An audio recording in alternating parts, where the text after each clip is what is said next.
ఇక్కడ సమావేశం అవ్వడానికి కారణం ముందస్తు సంక్రాంతి సంబరాలు. సంక్రాంతి ఎప్పుడు ముందుగానే సంక్రాంతి సంబరాలు జరిపించుకోవాలనే ఉద్దేశంతో గోపాలరెడ్డిపాలెం ఈ జీసీ స్కూల్లో ఉన్న 29 మంది విద్యార్థి పిల్లల కోసంగా వాళ్ళు బాగా చదువుకోవాలని, అభివృద్ధిలోకి రావాలని, మీరందరూ కూడా తక్కువ స్థాయిలో ఉన్నారు, తక్కువ స్థాయిలో ఉండకూడదు, మీరు మా స్థాయికి మీరు రావాలి. మీరు అక్కడ కూర్చొని ఉన్నారు, మీరు రేపు ఇక్కడ కూర్చోవాలి. మీ పిల్లలు ఇక్కడ కూర్చుంటే మీకు ఆనందంగా ఉంటుందా, అక్కడే కూర్చుంటే మీకు ఆనందంగా ఉంటుందా? చెప్పండి, ఆలోచించండి. దీనికంతనే కారణము మాకు భరద్వాజ మాస్టర్ గారు. ఆయన చెప్పిన పని ఇది. మనకన్నా తక్కువ వాడిని వాళ్ళ పట్ల మీరు శ్రద్ధ కలిగి ఉండండి, వాళ్ళకి చేతనగా సహాయం చేయండి, వాళ్ళకి చేయూతనివ్వండి, కింద పడి పిల్లలు చేయూతనివ్వాలి. అందుకోసమే ఈ కార్యక్రమం చేయడం.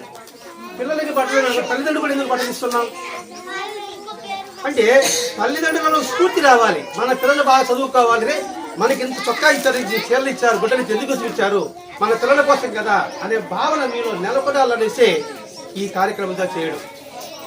చక్కగా చెప్పడానికి టీచర్లు ఉన్నారు, వాళ్ళు మీకోసం ఎందుకు కృషి చేస్తారు చెప్పండి. మీరు పిల్లలు పంపకపోయినా వాళ్ళ జీతం బ్యాంకులు పడిపోతుంది. వాళ్ళ జీతం రాదా? మీ స్కూల్కి వస్తేనేనా, స్కూల్కి వచ్చినా రాకపోయిన పిల్లల్ని వాళ్ళ జీతం వాళ్ళు పడిపోతారు. ఎందుకు వాళ్ళు శ్రమ పడుతున్నారు?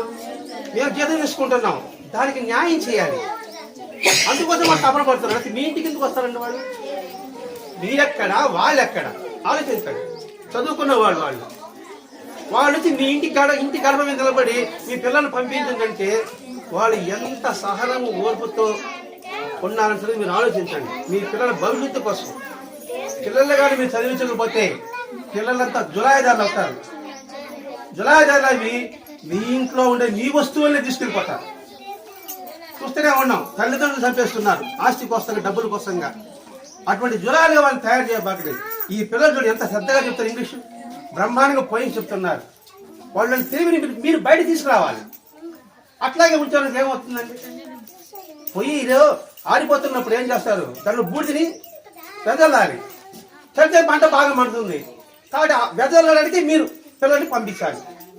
అందుకోసమే మా భరద్వాజ మాస్టర్ చెప్పినది ఇటువంటి పిల్లలు ఇటువంటి స్కూల్ ఎందుకు అనుకున్నామని. స్కూల్స్ ఇక్కడ లేవు, బజార్లో సూళ్ళూరుపేటలో లేవు స్కూల్స్. ఇంకా వాళ్ళకైతే ఇవ్వకూడదా? ఎందుకు ఎత్తుకుంటే ఏమోలకు వచ్చినాము? అడుగంటే వాళ్ళని పైకి రావాలి.